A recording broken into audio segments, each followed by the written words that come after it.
ఇప్పటికే వైసీపీ ప్రభుత్వం 2 జాబితాను ప్రకటించిన నేపథ్యంలో మూడో జాబితా పైన ఉత్కంఠ కొనసాగుతుంది. తుది జాబితా ఫైనల్ చేసే పనిలో వైసీపీ అధినేత వైఎస్ జగన్మోహన్ రెడ్డి ఉన్నారు. అయితే ఈ మూడో జాబితా నేడు స్పష్టత వచ్చే అవకాశాలు కనిపిస్తున్నాయి. ఈసారి 29 మందితో లిస్టు రిలీజ్ చేసే అవకాశాలు ఉన్నాయి. ఇప్పటికే 98 మందిని వైసీపీ అధిష్టానం మార్చింది. పలు నియోజకవర్గాల్లో ఇన్ఛార్జీల మార్పుపైన సీఎంఓలో కొనసాగుతుంది కీలక నేతల భేటీ. ఇదే అంశంపై మరిన్ని వివరాలు మా ప్రతినిధి కాశీరావు అందిస్తారు. కాశీరావు, చెప్పండి, దీనిపై ఉన్న పూర్తి అప్డేట్స్ ఏంటి? గురు, వైసీపీ నియోజకవర్గాల ఇన్ఛార్జి మూడో జాబితా ఈ రోజు దాదాపు విడుదలయ్యే పరిస్థితి ఉంది. ఇప్పుడైతే కొన్ని స్థానాలపై ముఖ్యమంత్రి క్యాంప్ కార్యాలయంలో సిట్టింగ్ ఎమ్మెల్యేని పిలిచి కూడా చర్చించడం జరిగింది. వారికి ఏ పరిస్థితుల్లో టికెట్ ఇవ్వలేకపోతున్నారు, అలాగే స్థాన చలనాలు ఏ పరిస్థితుల్లో జరుగుతున్నాయి అనేది కూడా పూర్తి స్థాయిలో సీఎంఓ కార్యాలయంలో ఉన్నటువంటి వైసీపీ అధిష్టానం పెద్దలు వాళ్ళకి వివరించడం కూడా జరుగుతా ఉంది.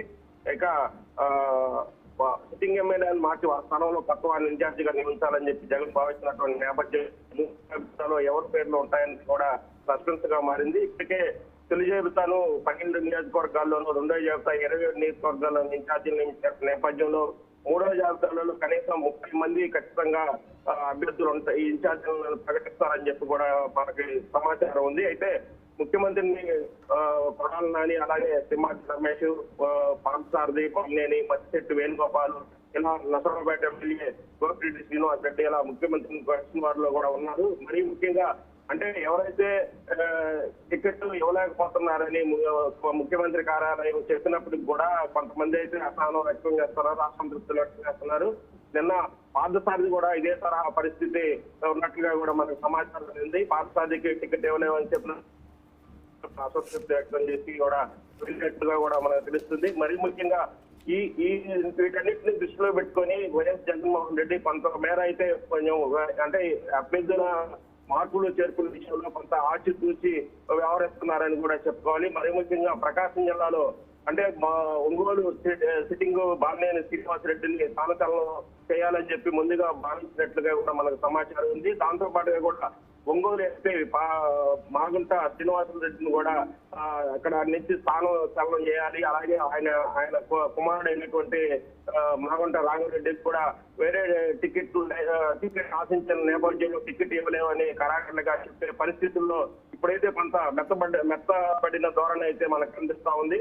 అంటే మాగుంట శ్రీనివాసరెడ్డితో పాటు బాలినేని శ్రీనివాసరెడ్డిని కూడా స్థానచలనం చేసి ఒక టికెట్ ఇవ్వలేని పక్షంలో ప్రకాశం జిల్లాలో ఉన్నటువంటి 12 నియోజకవర్గాల మీద ప్రభావం పడే పరిస్థితి కనిపిస్తుందని చెప్పి కొంతమీద అయితే ముఖ్యమంత్రి జగన్మోహన్ రెడ్డి కొంత మెతక వైఖరి అవలంబిస్తున్నటువంటి పరిస్థితి అయితే కనబడుతుంది. ఇక ముఖ్యంగా ఎప్పుడు వార్తల్లో నిలిచేటువంటి మంత్రులు అంబటి రాంబాబు, అలాగే రోజా, దాంతో పాటుగా కూడా కొంతమంది మంత్రులకి టికెట్ ఇస్తారా లేదనేది కూడా ఈ జాబితాలో తెలిసే పరిస్థితి అయితే ఉంది. అయితే సత్యనపల్లి నుంచి అంబటి రాంబాబుకు టికెట్ రాదు అన్న సమాచారం అయితే మనకు కొంతమంది తెలుస్తుంది.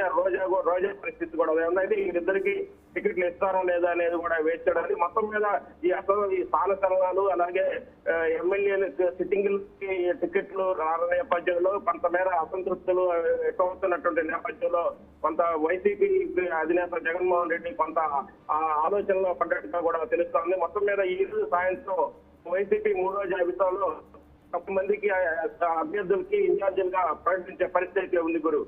అయితే కాశీరావు, ఈ మూడవ జాబితా వెల్లడించిన తర్వాత కూడా మళ్ళీ మార్పులు చేర్పులు ఉంటాయని ఊహాగానాలు ఉన్నాయి. ఇది ఎంతవరకు నిజమని చెప్పుకోవచ్చు?